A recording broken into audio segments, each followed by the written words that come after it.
Good evening, everyone. I hope you feel confident that you did well on today's quiz. We are going to go ahead and move on with Chapter 2, and we are going to spend 2 days on Lesson 2.7. I'm going to break it up into two parts again. The first part will be decimals, and the second part will be fractions. So today we are going to be learning how to solve fractions.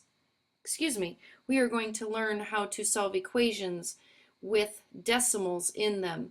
If you haven't had a chance to update your table of contents, let me go back one more time. Please make sure you update your table of contents. We should have 12 items listed, with number 11 being the quiz that you took today and number 12 being the decimal notes that you received in class. I decided to just go ahead and take screenshots of the problems already for you, so you didn't have to copy as much down. Plus, I want you to have copies of the story problems as we work through them. So as you can see here, we are going to be working or solving equations that contain decimals in them.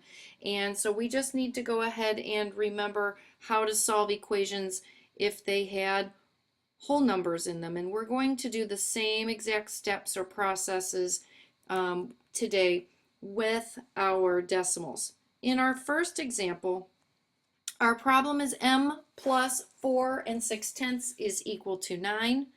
And so we want to go ahead, draw your line down the equal sign, and find your variable. The variable is m. The operation that is being occurred to the m is adding 4 6/10. The inverse of adding 4 6/10 is to subtract 4 6/10. So let's go ahead and subtract 4 6/10 on the left and subtract 4 6/10 on the right. Now remember, with subtracting decimals, you will have to sometimes add a decimal point and a 0 as a placeholder before you can subtract. Look over on the left hand side. Please notice that because we are adding and subtracting, we want a 0 pair. So a positive 4.6 and a negative 4.6 will cancel each other out. That leaves us with m. My pen does not want to work right now. Let's try this again. That leaves us with m on the left hand side.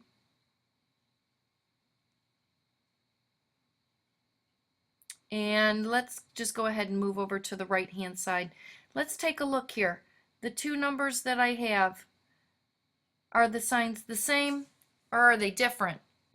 Now these signs are different, so we want to go ahead and subtract, because remember my really obnoxious Elmo song, same sum, different difference. So go ahead and subtract these two numbers. We need to regroup, borrow from the 9, change that to an 8, and the 0 becomes a 10. And now we can go ahead, I'm going to try and write that m again. Now it's working. M is equal to, and let's go ahead and subtract. 10 minus 6 is 4, and 8 minus 4 is 4. Our final answer, m is equal to 4 4/10. Very good. In our second example that we have on the same slide, you will see that when you find your variable, the letter p, the operation that it is involved in is multiplication, and the inverse of multiplying, everyone let me hear you say it, it is dividing. So let's divide both sides by 8 2/10. Remember, whenever you multiply and divide, you do not change the sign of the value of the coefficient. You want to keep that value the same. So this stays as a positive 8 2/10. Hopefully you can look and see and decide if this answer is going to be a positive answer or a negative answer. And in case you can't tell, double check. We are dividing. And so whenever we are multiplying or dividing, remember we have the face that helps us remember if we are going to have a positive or a negative answer. And in this problem, we have a negative answer when we are all finished with our math. And so we will go ahead and divide by dividing negative 32 and 8/10 by 8 and 2/10. And we just reviewed dividing with decimals. So what we will want to do is make sure we have a whole number located outside. And if we move the decimal point, it looks like I moved it only one place. Let's make sure we move it one place on the inside also. And now it's okay for us to go ahead and start dividing.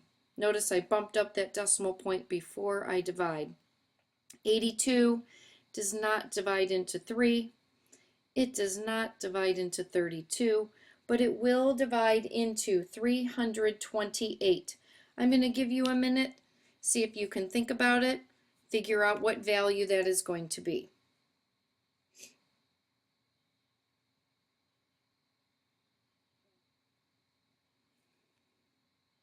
I'm hoping that you came up with 4. 4 times 2 is 8, and 4 times 8 is 32. We subtract, and we get 0, and now I can move that 4 next to my negative sign for a final answer of negative 4. Let's go ahead and try 2 more equations. In our first equation, we're going to try, I have m plus 9 1/10 is equal to 3. So again, remember, you want to find the variable. The variable is m. The inverse operation of adding 9 1/10 is to subtract 9 1/10 on both sides.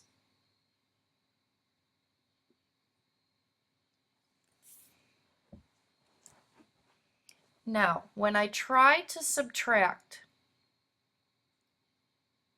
we have a problem. The problem is my pen doesn't want to work on my iPad tonight. That's the first problem. The problem is we have 3 minus 9.1. However, if you think of it this way instead, are the signs the same or are they different? And hopefully you are answering that they are different. So you do know that you do need to subtract. Then what I'm going to have you do is we're going to rewrite this number so that the number that is further from 0 is at the top, and the number that's closer to 0 is written underneath. Now you can go ahead and do some subtraction. 1 minus 0 is 1. 9 minus 3 is 6. Now, is that going to be a positive 6 1/10 or a negative 6 1/10? Think about which number is further from 0. Our answer should be a negative 6 1/10.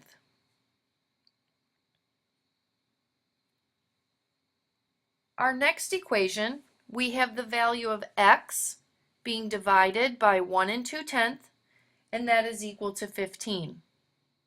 Line through the equal sign. Since we have division on the left-hand side, the inverse of dividing is to multiply. I'm going to multiply on the left, and I'm going to multiply on the right. Our 1.2's cancel each other out. X is going to equal. Let's decide, ladies and gentlemen, is this going to be a positive answer or are we going to have a negative answer? Well, since I have a positive times a positive, we should have a positive answer when we are finished. Now, let's multiply. 15 times 1 2/10. 2 times 5 is 10. 2 times 1 plus 1 is 3. I'm going to drop a 0 and multiply again. 1 times 5, 1 times 1, and now we're ready to add 0 plus 0, 3 plus 5, and 1. We have to remember to move our decimal point. I have one number after the decimal point, so I need to move my decimal one place. Final answer, x is equal to 18.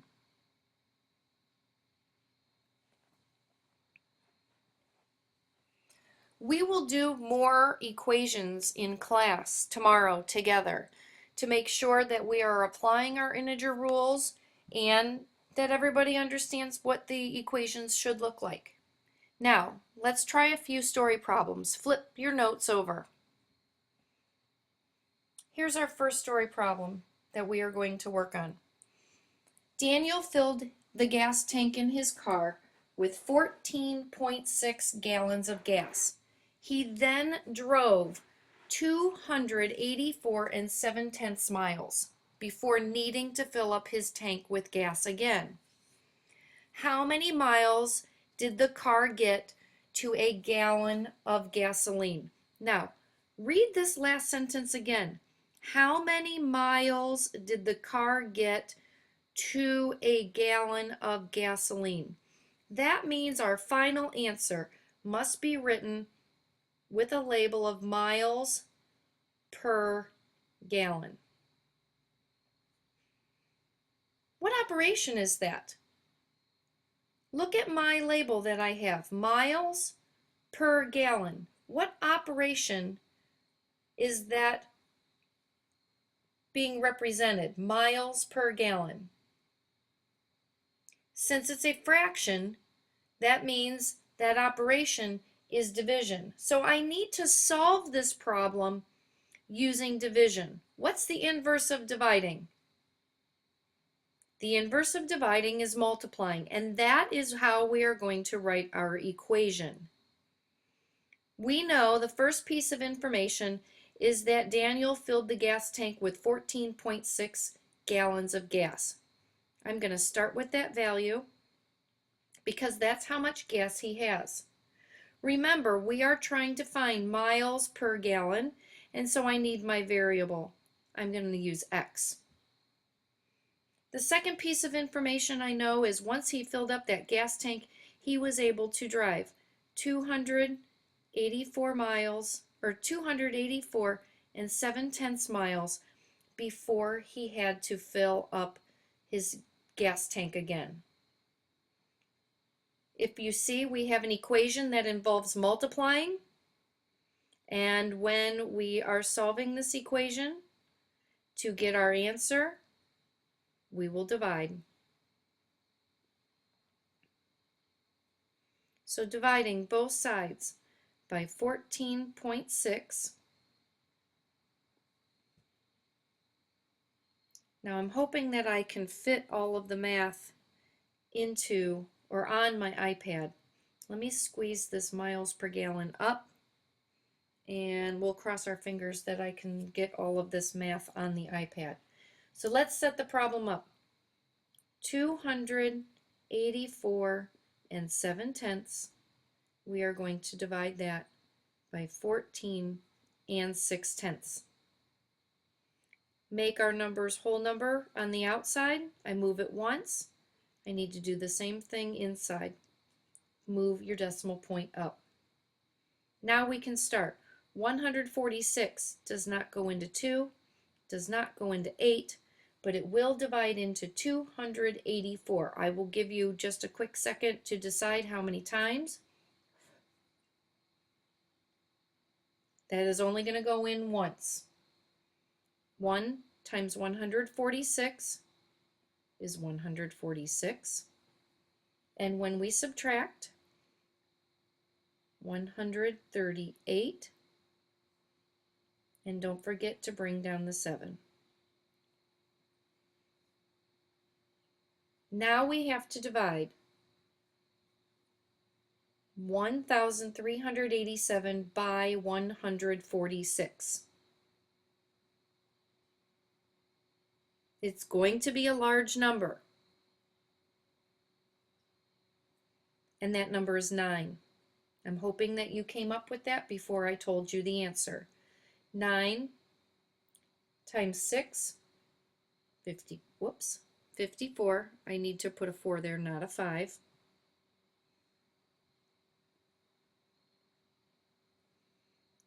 9 times 4 plus 5 is going to be 41. And 9 times 1 plus 4 is 13. Time to subtract.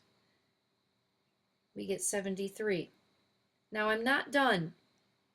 I need to add a 0 and keep on going. I'll give you a minute to think.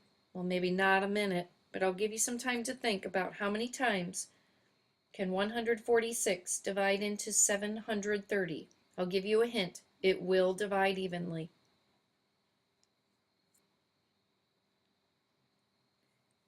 It will divide in 5 times. And since it divides evenly, we have nothing left. So the answer is the car can get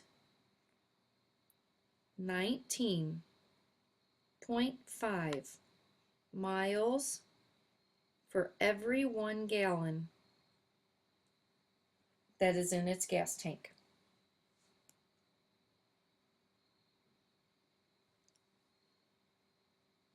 Okay, one more story problem. Nolan makes $10.60 an hour at his after-school job. Last week, he worked 11.25 hours. How much was Nolan paid for the week? What are we trying to find? We are trying to find how much Nolan was paid for the week. In other words, we're looking for our total pay.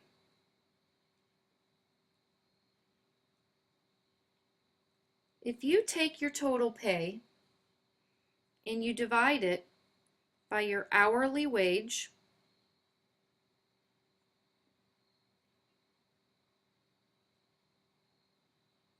that is equivalent to the total number of hours that you worked.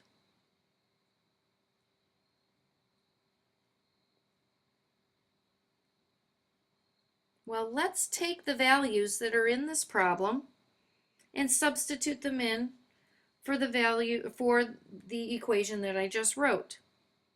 I know Nolan makes $10.60 an hour. That's his hourly wage.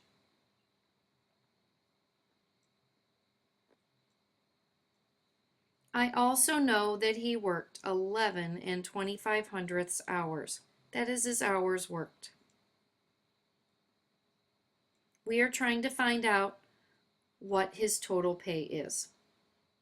There's your equation. We'll multiply both sides of our equation by $10.60.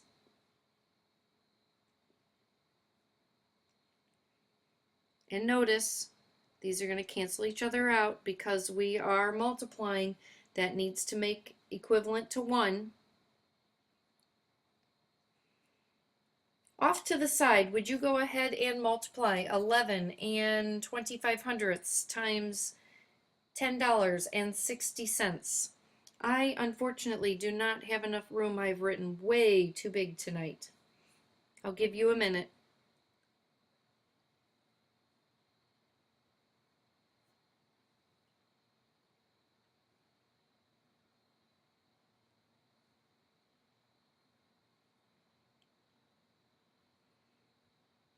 Final answer? Please pause if you're not ready to see what it is. $119.25 is his total pay for 1 week. Now I'm hoping that you remember to bring your math book home, because I'm asking that you do 6 questions tonight on your own loose leaf paper.